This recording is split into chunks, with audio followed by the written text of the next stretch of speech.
Welcome to this session on recognizing abuse and common survivor stories. NPM stands with all victims of abuse. Please know that this session will include conversations about sexual abuse and the abuse of power. This could be triggering for some. We encourage you to reach out to Into Account for additional support or to continue the conversation. We will provide contact information for Into Account at the end of our conversation today. I'm Berta Sabrio, the Deputy Director of NPM. I'm Amanda Bruce. I'm the Associate Director for Marketing and Communications for NPM. It's our pleasure to spend some time today with Dr. Stephanie Crable and Jay Yoder. Stephanie is the Executive Director and co-founder of Into Account. She is a scholar and advocate who specializes in social change movements, trauma, and institutional violence. Jay is also the co-founder of Into Account. They also serve as the Director of Operations and is a sexual violence advocate who has taught workshops on consent, working with trauma survivors, and self-defense. Into Account provides support for survivors and allies seeking justice, accountability, and recovery in Christian contexts.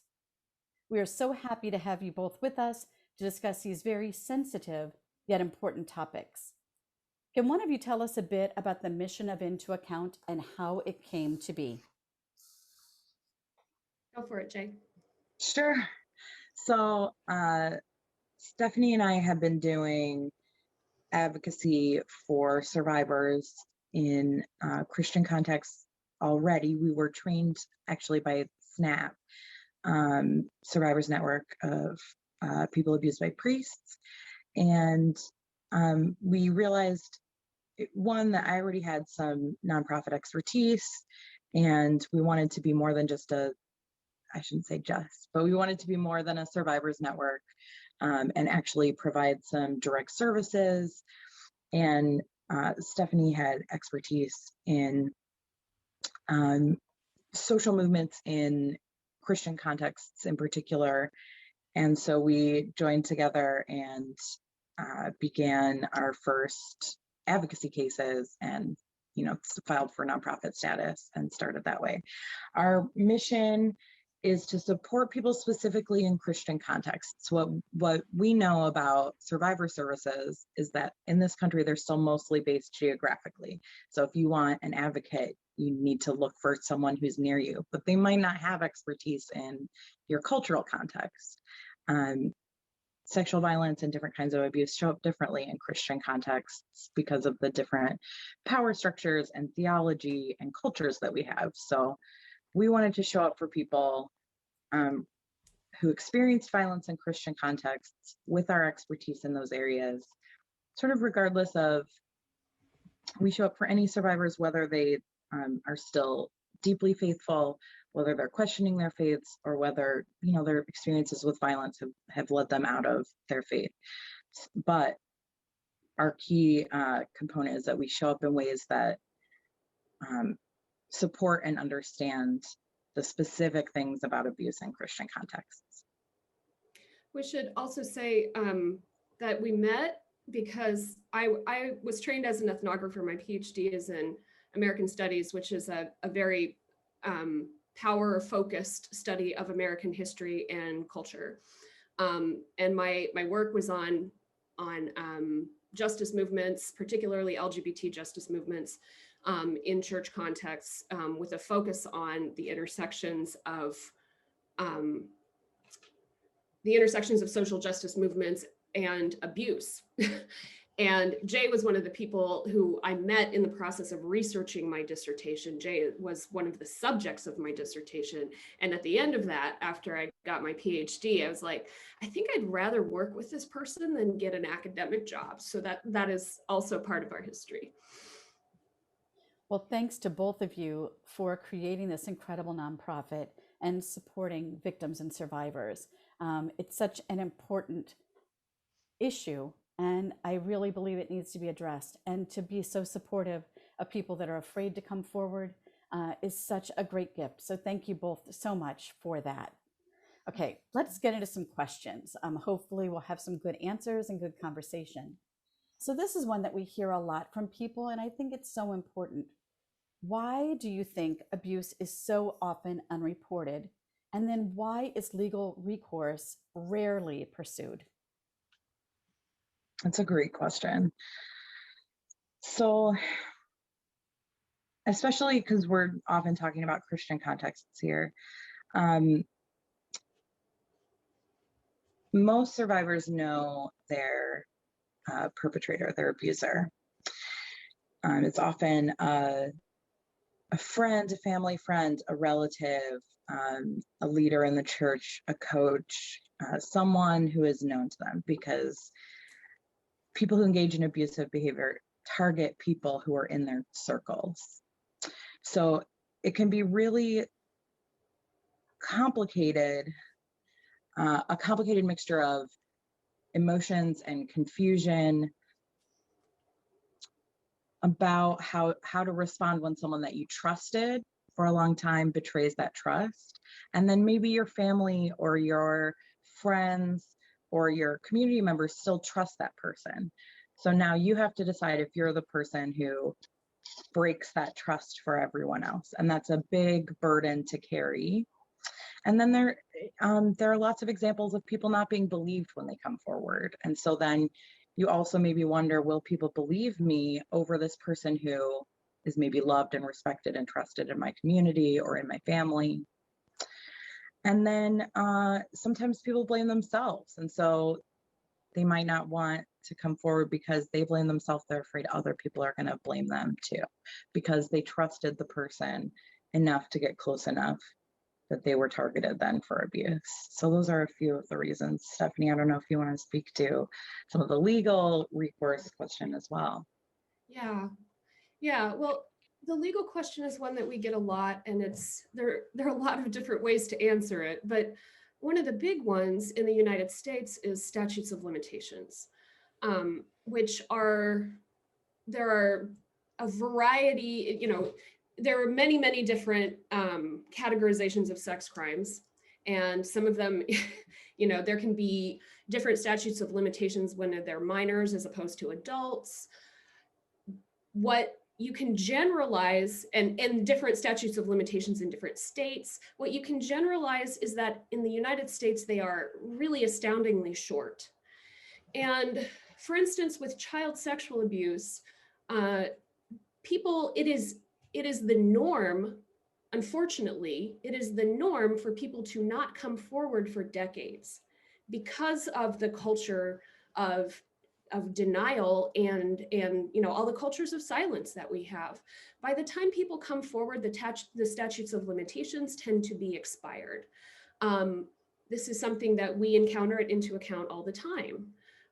People frequently come to us reporting abuse that happened, it may have happened a long time in the past, several decades in the past. It may have happened 5 or 6 years ago, but sometimes 5 or 6 years ago exceeds the statute of limitations. So that's one thing. It is very hard to get a district attorney, for example, to pick up a case when the statutes of limitations are expired. They don't really have any chance of litigating it successfully. Statutes of limitations are also relevant in civil cases. It can be a little bit different, but for the most part, that's in operation there as well. The other thing is that the burden of proof for a criminal offense is beyond reasonable doubt. It is very hard to prove sexual violence beyond a reasonable doubt because they're rarely witnesses. And because we have many, many cultures of victim blaming that infect our legal system as well as our churches, our schools, etc. It is very common for victims to have to talk about things like their sexual history in a courtroom when it gets that far. And so as an advocate, I will always support if somebody wants to make a police report. We just really try to make sure that people don't make police reports alone. But what I would love for communities to understand when they're assessing the veracity of sexual abuse allegations is that it's a small percentage of sexual abuse and violence that gets reported to law enforcement, it is an even smaller percentage of cases that law enforcement takes seriously enough to refer to, district attorneys or whoever's the next level in the system. Many DAs will not pick up cases that they don't think they can win. And even if a case goes to trial, even if it doesn't, it will frequently end in a plea deal, but if it goes to trial, then we are subject to the cultural biases of the jury. And, you can see a lot of examples if you look at, cases that have been national of juries getting it wrong. The R. Kelly cases is one example that, where the jury was like, they didn't want to believe Black girls, essentially. They sexualized, the jury was also sexualizing the children and saying, well, they, look how they were dressed. So the idea Conviction rates are extremely low. Sorry, Yeah. didn't mean to interrupt you there. So because of everything you said, conviction rates are range in the single digits. Yeah. So many of the people that we worked with and some of the people on our staff have had really re-traumatizing and abusive experiences with law enforcement.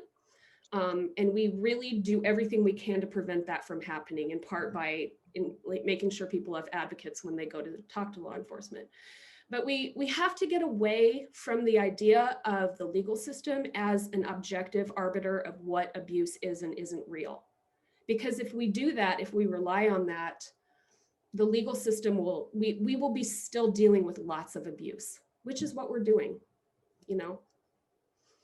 I agree. I remember speaking to somebody just recently about the statute of limitations and having just a back and forth conversation about what that means. How does that apply to cases? And additionally, how do we change that?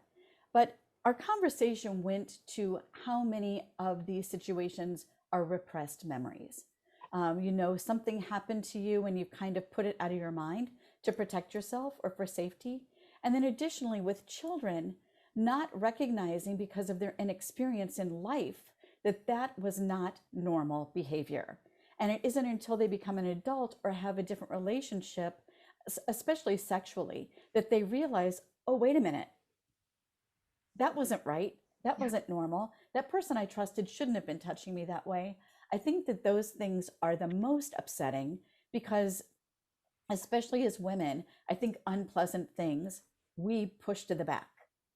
We kind of get over it again because we think people won't believe us. So we just push it back and push it back.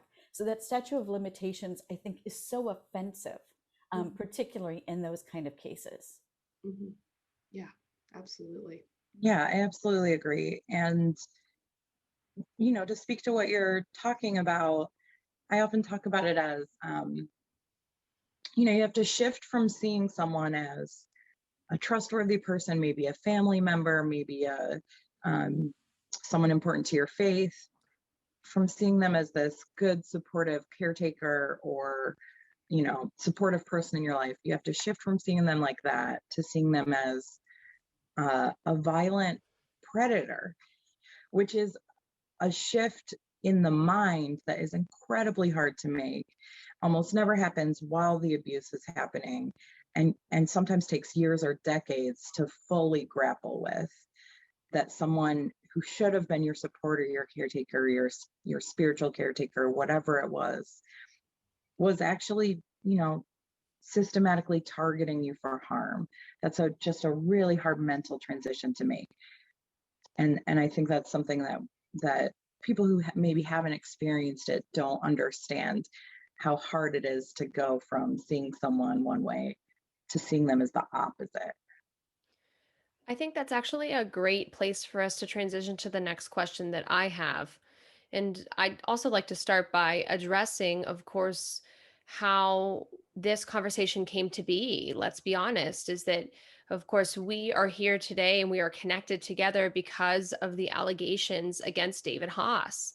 David Haas was a trusted member of the NPM community, and he as a physical presence and he in his musical presence was a mainstay in pastoral music and also in conventions at NPM. And so he did, and he had gained this trust among the community. And he did use that, of course, in his patterns, in the allegations that have been given against him. And so I want to start by asking, for those who may not know, what does grooming look, sound, and feel like? That's a great question as well. What we see in the David Haas case is very similar to what we see in a lot of our cases. What we have, his pattern really matches the pattern in so many of our cases. And we've identified a few things that show up in almost all of the cases where we see sort of longer term grooming and multiple targeting of survivors over time. And that is, they generally have some sort of power in a community, and they have some sort of access, and often they have chosen to have access to the people that they like to target. And they generally have the good regard or the trust of the community. And so then, those are the sort of key elements that are in place for someone who perpetrates. And then what it viscerally sort of looks like and feels like is a deep building of intimacy, usually. And it can feel, a lot of people who target people for sexual abuse select folks that they notice are outsiders in their communities in some way, are unnoticed by others, maybe look lonely or isolated in some way. And so they really make people feel special and noticed and loved and appreciated, which is the heart of the betrayal, because a lot of folks who have been targeted didn't have that maybe from other adults in their life, or didn't have that from other community members. And so they feel really recognized for their talent and their open hearts and their empathy and their kindness. And then once that intimacy is built, that's when someone who engages in that kind of targeting transitions it into sexual abuse. And often it involves something we call like boundary pushing, checking for resistance instead of asking for consent in escalating intimacy levels. So someone will push a predator or abuser will push a boundary.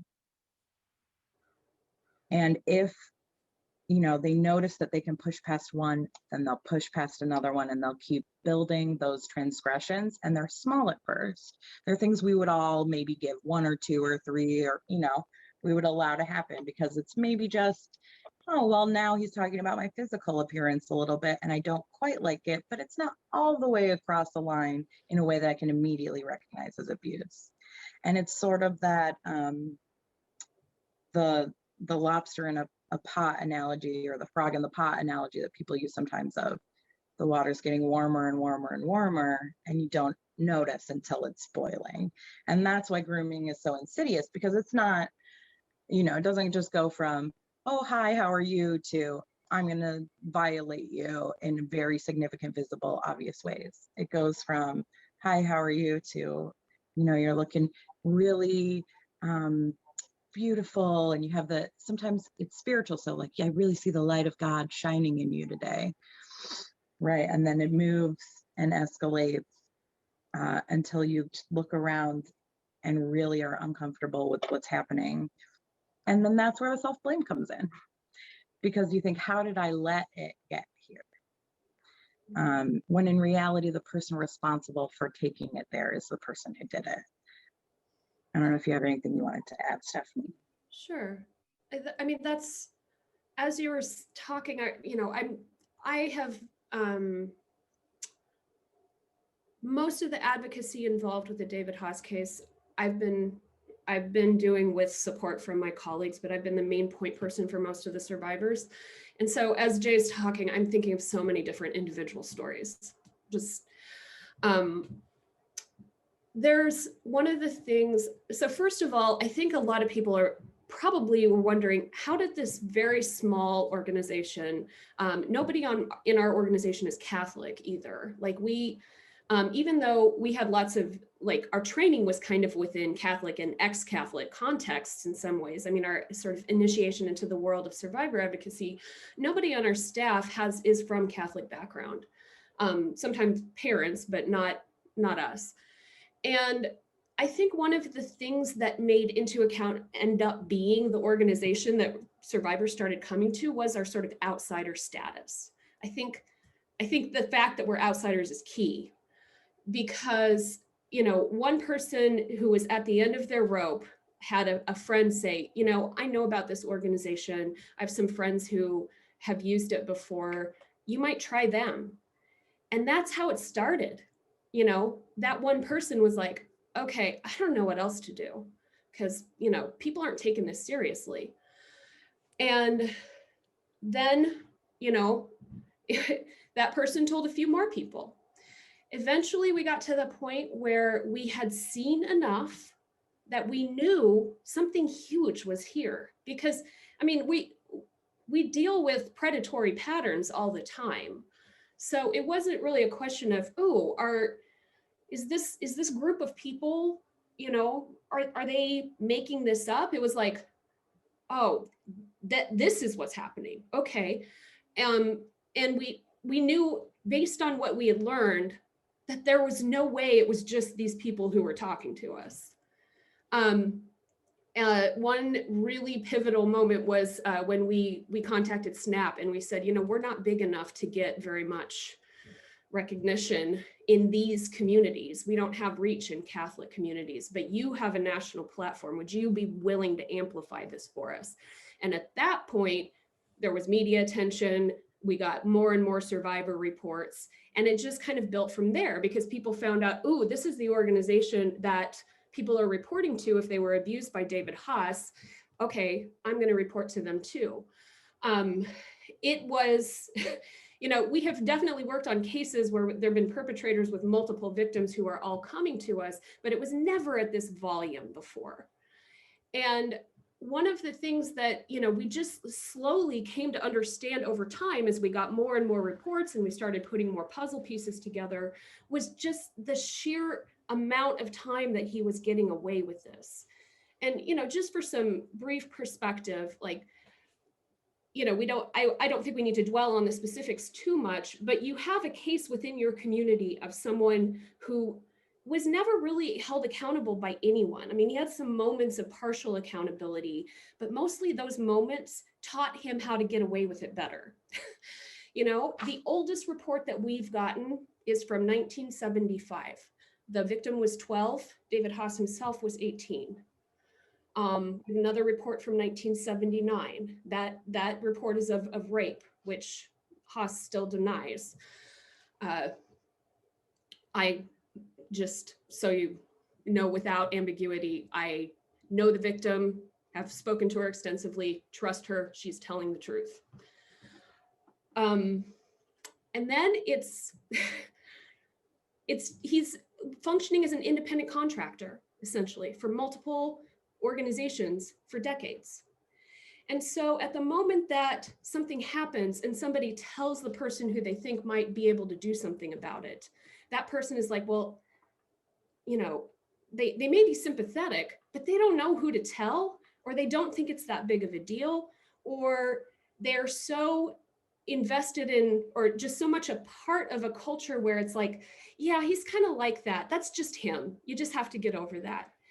I mean, the most recent thing that has been reported to us was an email that he sent in, I think, May or June of this year to a 21-year-old.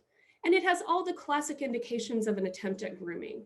So, you know, these are patterns that were never interrupted in any substantive way. And therefore, he got very good at all the things involved in grooming. And one other thing that I would mention that Haas specifically did a lot, and a lot of predators do a lot, is what I would describe, and this is a real content warning here because this is a little bit specific, but he would do the ambush assault, which is basically suddenly his tongue is down your throat. There's not a chance to ask for consent there. And therefore, if you went and reported that, they would say, well, a cop might ask, so did he ask you if that was okay? Well, no, you didn't have a chance to say yes or no. You didn't have a chance to refuse consent. And in a culture of victim blaming, particularly, when we're talking about our historical and current tendency to think that women are always lying, there's like, well, why would we take that seriously? It's just a kiss. Do people always ask permission to kiss each other? I mean, this gets really gross. And you can't underestimate the traumatic impact of suddenly having somebody come at you like that. It is a sexual assault. And yet the surprise element takes away the opportunity to give or deny consent. And in a lot of ways within our system, that protects the predator, especially if there's a prior history of amiable interactions, and that's where grooming comes in.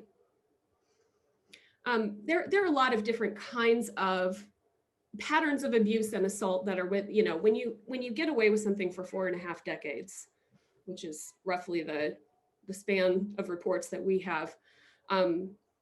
There are all kinds of things, but yet even the same phrases would come back to us, reported to us.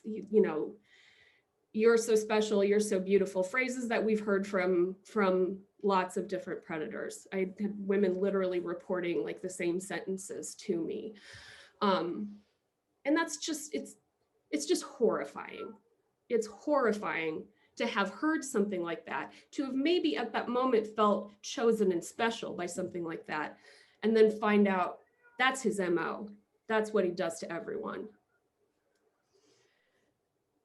You've spoken about a lot of different, of course, very obvious forms of assault and abuse, but you've also alluded to the gray area that so lies in this. And so, what constitutes abuse, harassment, or violation of boundaries beyond physical assault?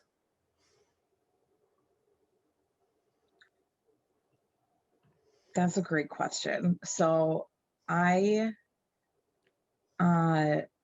think of it as a spectrum, right? So any of us are capable of crossing each other's boundaries in small ways.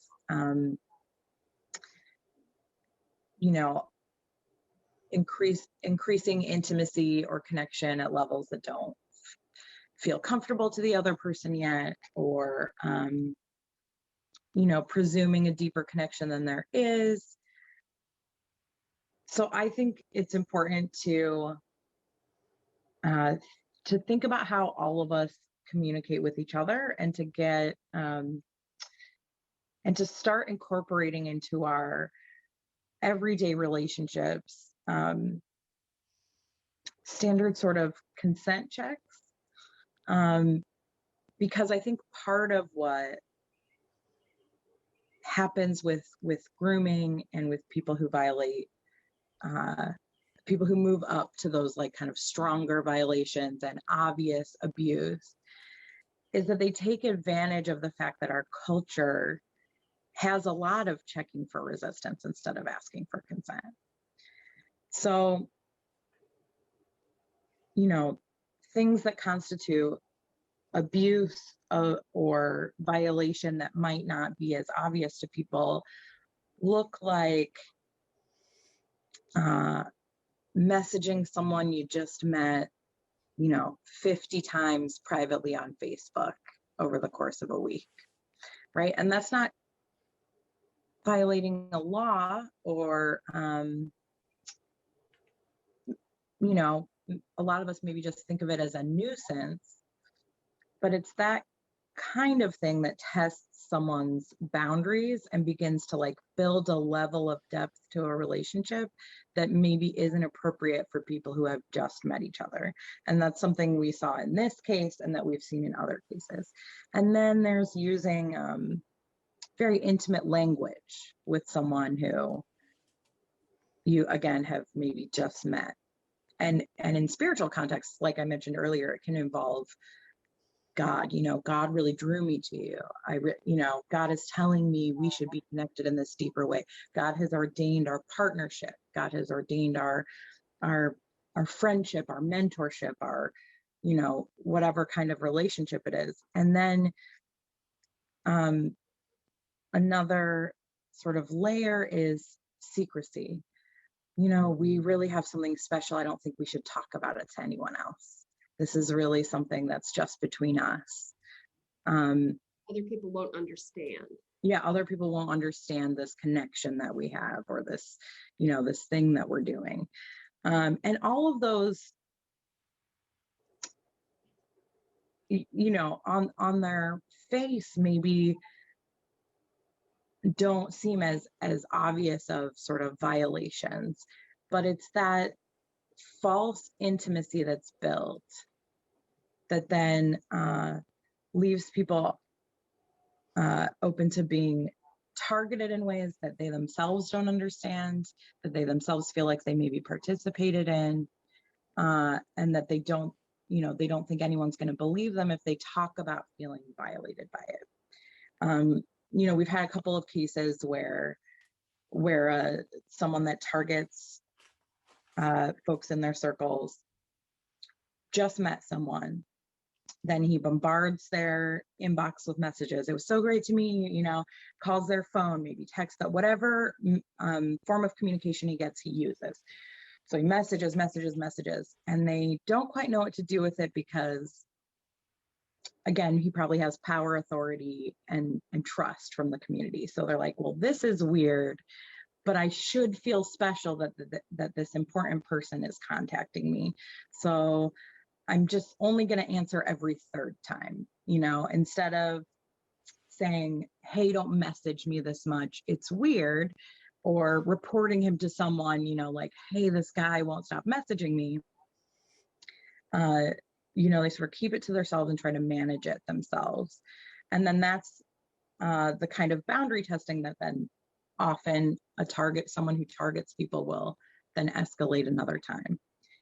And as Stephanie mentioned earlier, some of our folks in any of our cases did try reporting it to someone else in the community. They said, hey, this guy I just met messaged me, 100 times in 24 hours. And they get that response that Stephanie mentioned earlier. Oh, that's just how he is. Oh, yeah, he's just like that. And it's those smaller boundary violations, those smaller acts of just invading a little bit more, that we have to take seriously.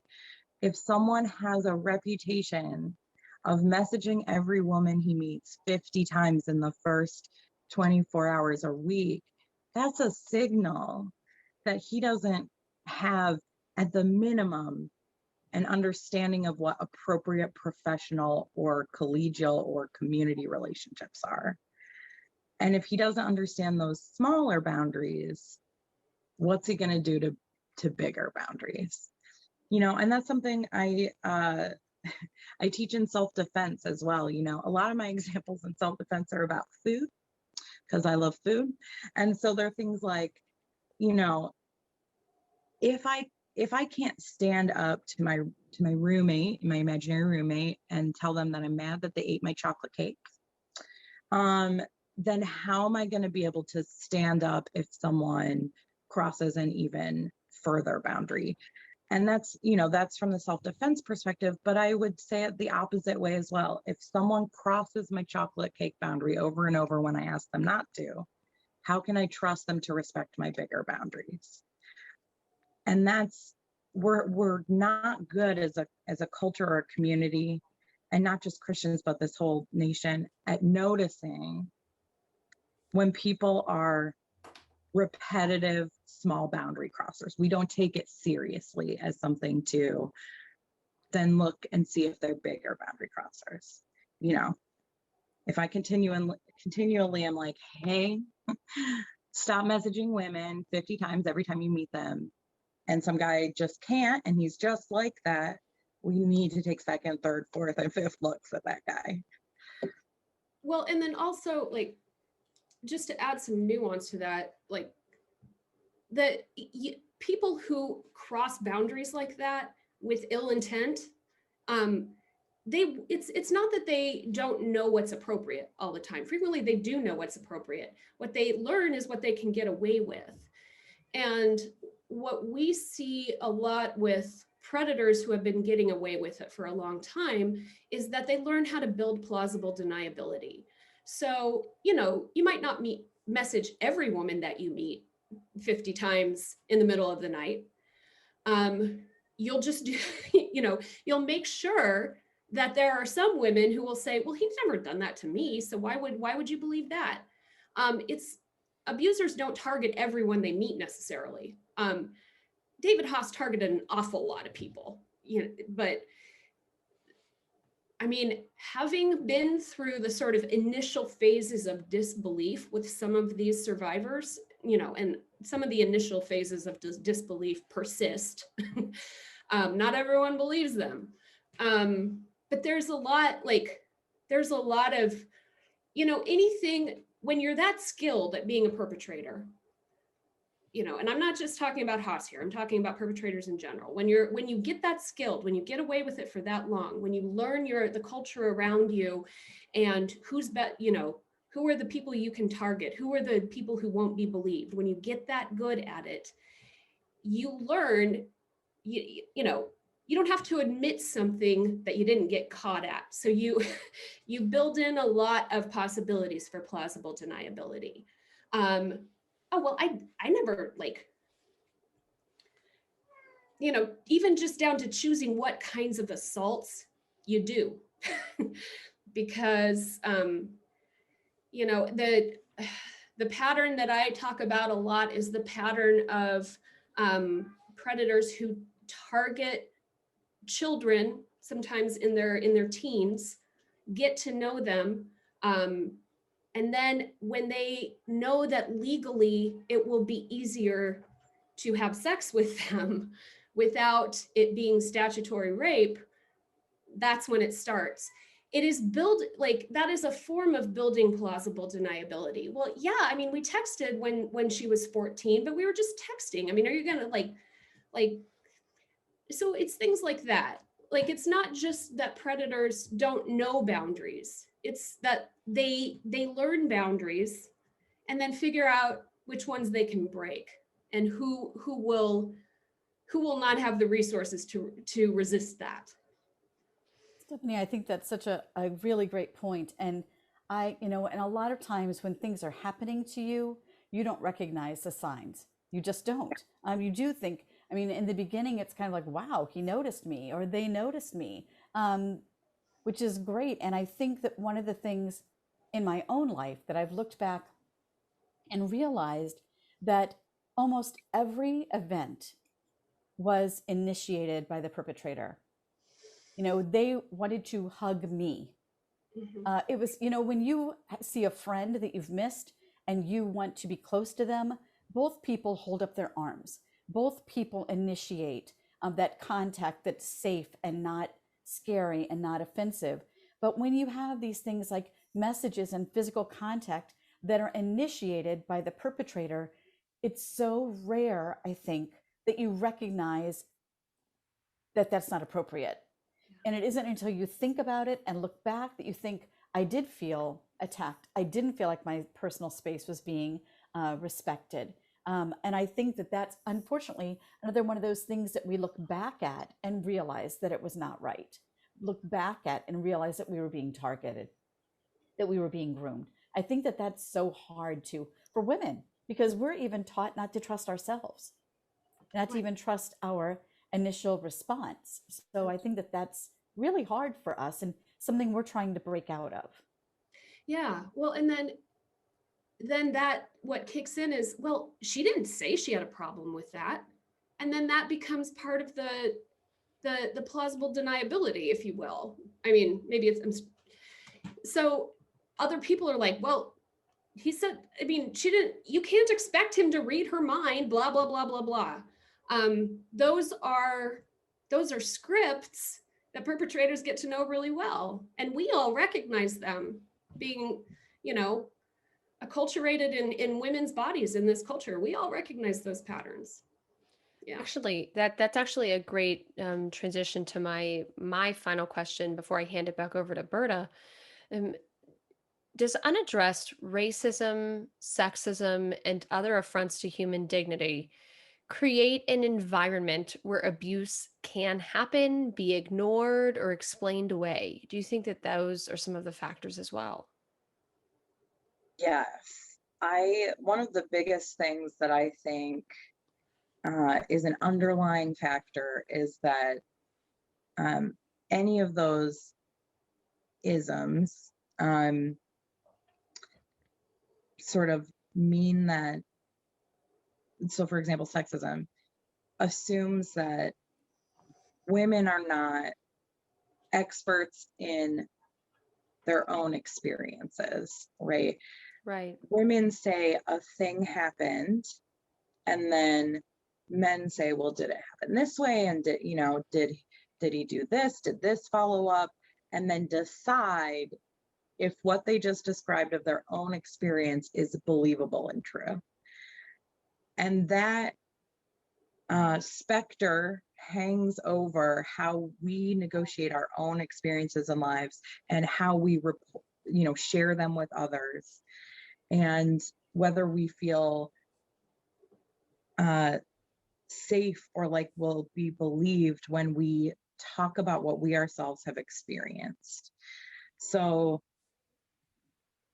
that's the like kind of narrative that Stephanie was just talking about, that people who target folks for sexual abuse take advantage of that being in the air around us, right? So they know that there are things they can do, in particular to women, to people of color, to any marginalized person, and that their word will be believed over the word of the person they targeted, because men are trusted to recount in expert ways their own experience. So if you take a survivor and you take a perpetrator, and the survivor says, well, I'm not really sure, it didn't feel right in these specific ways, and like maybe I shouldn't have gone to that place or worn that thing or been alone with him, but I still didn't like what happened.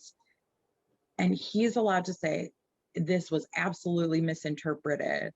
I thought we were both on the same page, and now she's saying she didn't, but here's what really happened. And because he's someone who is considered an objective reporter of truth, and she's considered someone who's like confused and just not an expert in her own experience, and we need to decide if that's true, who is more likely to be believed.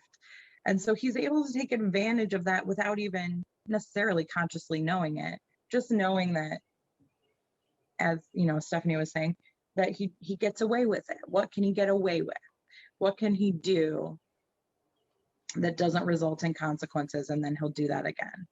And that's the nefarious or sick or whatever you want to call it thing about people who target folks for sexual abuse, is that they are constantly experimenting with what gives me consequences and what doesn't, and then selecting the thing that doesn't and moving on with that.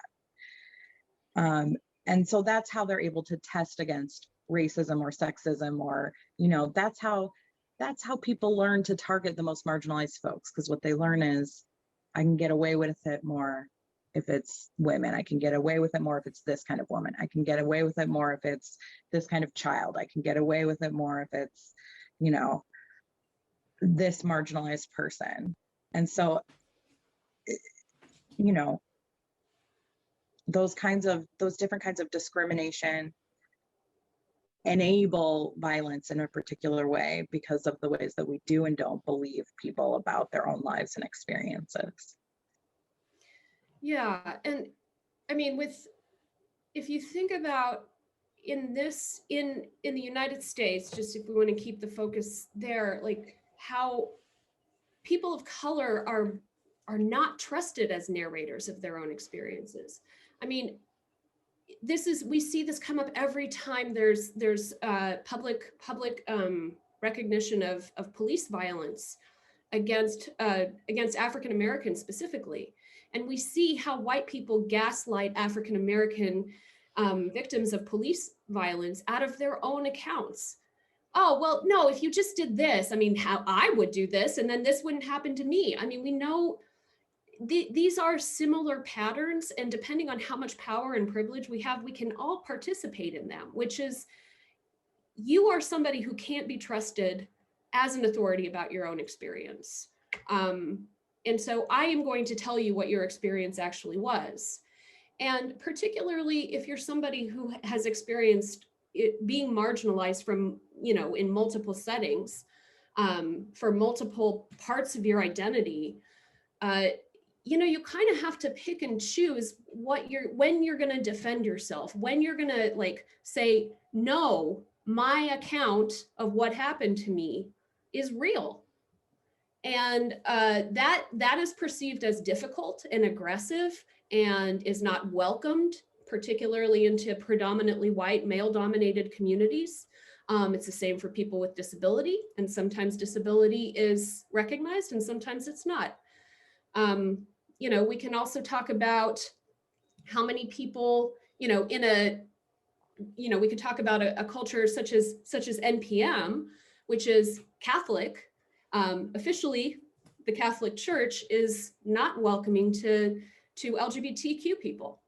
And yet, within your organization, you have lots and lots and lots of people who identify as queer or gay, depending on the context that they're in and how safe it is to self-identify.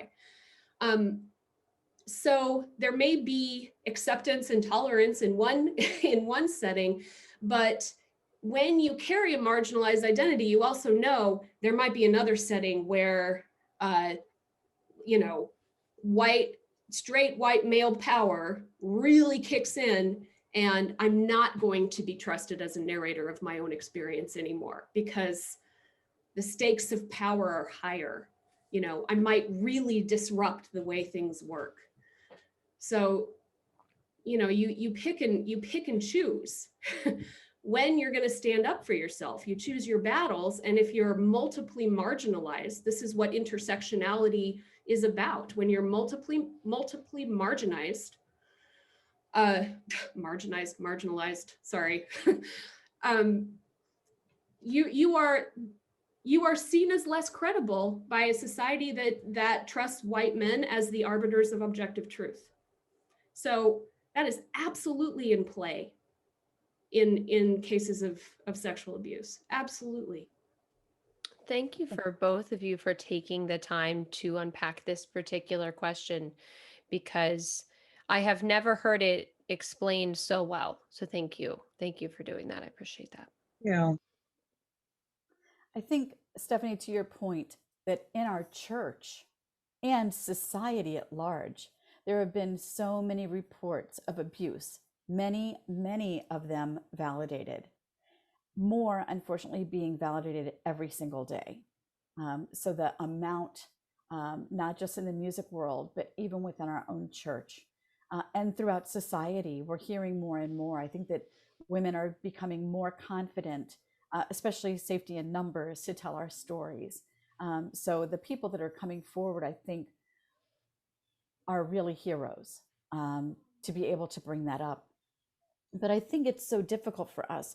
What would survivors want their colleagues to know about responding to those who come forward with stories of abuse? Also, what should they do and say? What shouldn't they do and what shouldn't they say? I think this is so difficult, even for people that are sympathetic and believe them. It's hard to know the right thing. So I'd love to hear your input. Jay? Sure. I think the biggest first thing that anyone can say, if someone's disclosing experiences of violence, abuse, harassment, is I believe you and thank you for trusting me with your story. Um, because of everything we've just been talking about, we have trouble believing ourselves sometimes. Um, and so I think it deeply helps to have someone outside of us say, I believe you, I hear what you're saying, and I believe you. And it is an honor, and I say this to every survivor we work with, it is an honor to be trusted with that experience and that story, because the fact that they have that experience and that story means their trust has been deeply betrayed. So for them to be able to reach out and say, okay, I'm going to trust you with this now, with this story after someone else I trusted deeply betrayed my trust and, violated my trust and abused or harmed me. Now I'm going to try again and extend that trust. It's a hard thing for survivors to do. And so honoring that they extended that kind of trust to you, I think is really important. So I believe you. Thank you for trusting me with this. And I think just listening is the biggest thing, and if we're hearing a story about someone that we had trusted, and, I think it has and is going to happen to all of us at some point. I work in this field, and there are still days we receive a report about someone who I respected in the community. There are two recent examples I can think of where I heard a story of someone that I considered a friendly colleague or, a partner in social justice work. And so whatever work I'm doing in my head to grapple with now thinking of this person this way, I do not do out loud with that survivor. So if a survivor is sharing something and it's shocking and we're having trouble wrapping our heads around it, and we save that work to do with someone else. I'm never going to say to a survivor, really? That person? No. Are you sure? Which are all things that are maybe instinctual in us, because having done this work for so long, I don't want to believe I could still trust someone who could do this, but I can. It still happens even to us. So that means it's going to happen to everyone. So saving that, if we're processing what's going on, saving that work for another time and just listening, asking if there's anything we can do. And then I think asking if they want to keep the story confidential, if they want, help telling other people what they want to do next. But those are a few of the first responses that I think are important. Stephanie, do you have more? Yeah, I mean, just building on that. I tend to, because I've taken so many reports, people often talk about what happened badly when they tried to tell somebody. And often the person was well-intentioned. It's not uncommon that they reported to somebody who they trusted, who did some things or said some things that harmed them, but that person just didn't know what to do. And I think it's good, Berta, and you did in your question, acknowledge it can be really hard to know what to do, especially when you're receiving that report within the context of a community where there are a lot of relationships and overlap in roles and stuff like that. And, one of the first things that I thought of when you asked the question was, don't correct their feelings. That's something that I think that can happen particularly when women confide in a male friend or colleague or family member, somebody that they trusted. Men are in our culture are sort of, I'm trying to think of the right language. They're acculturated to fix it, to to find a solution for this problem that's just presented to them. Like, that's what a good man does. He takes action, he fixes it. And that often turns into them being like, well, this is messed up. I'm going to solve this problem for you. And then why aren't you feeling great about like the fact that I'm going to solve this problem for you? So like, you have to, when a survivor shares something like that, you may be dealing with your own initial flood of feelings, but you know, you can hold on to some key principles like respect their autonomy. Don't go and tell the next person without asking their permission first. Don't take over and become their savior, because it'll go badly and you'll mess up. You can't be a savior for somebody. You have to be consistent support that allows them to make their own decisions.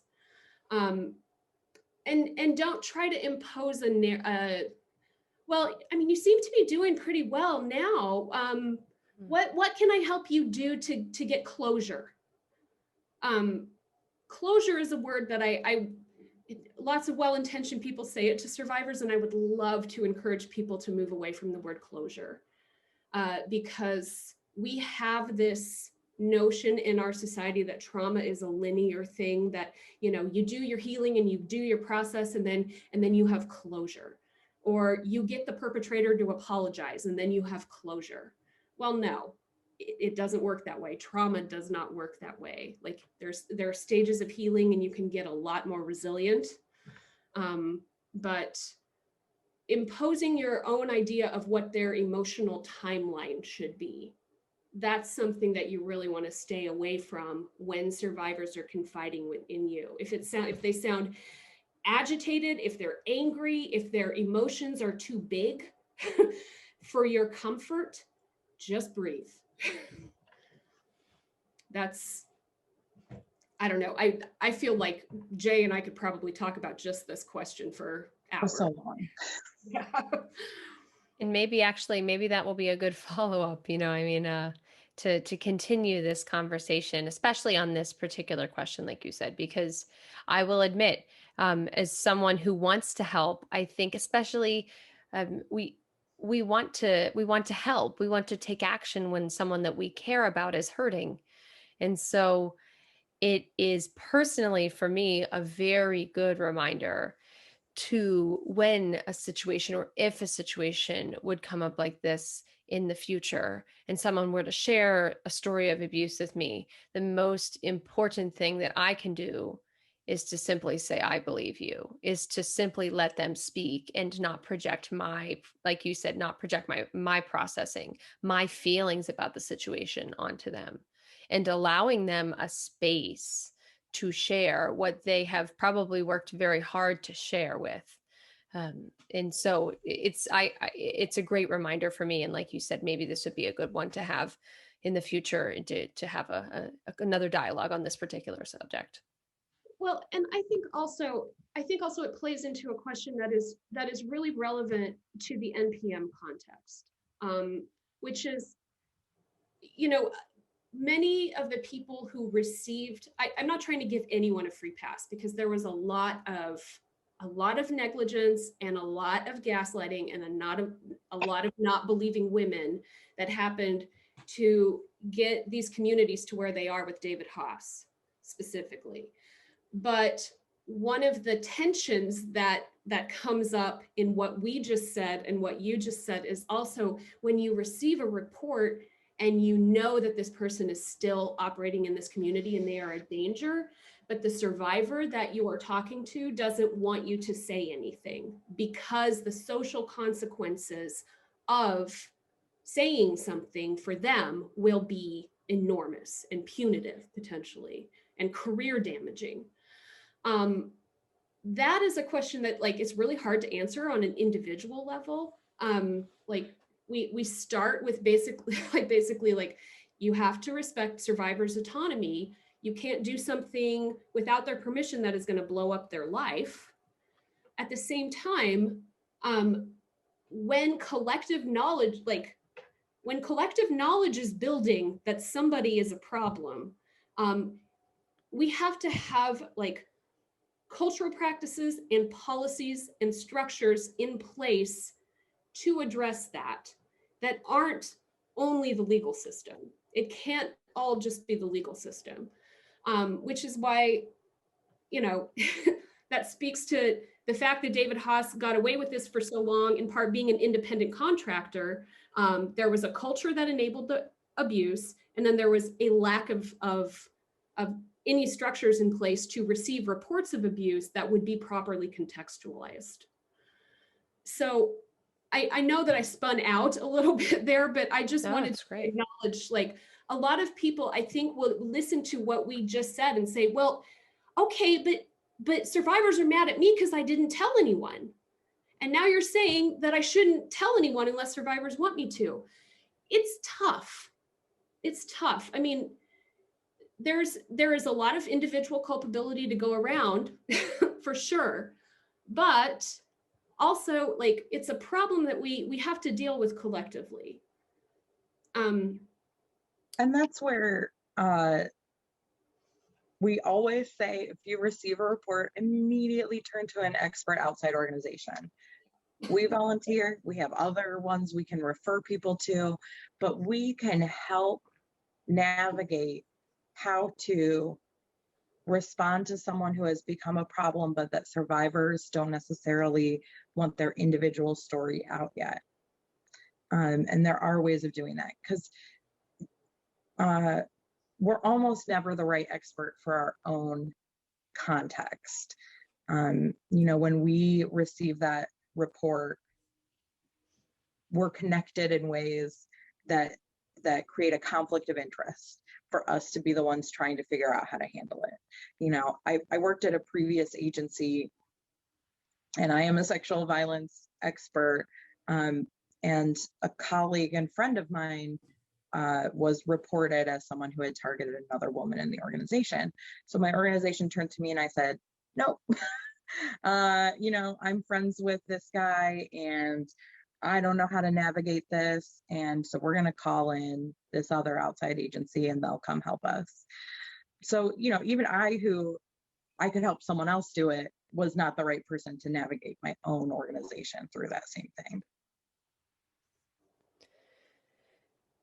Thank you both. I just want to take a minute and thank you both so much for this last almost an hour of your time, because your knowledge and your knowledge on this topic is so valuable and so important. And I thank you for your insights, and thank you for your willingness also to have this conversation with us. I want to remind those that are listening also that this is part 1 of a 3-part series on this topic.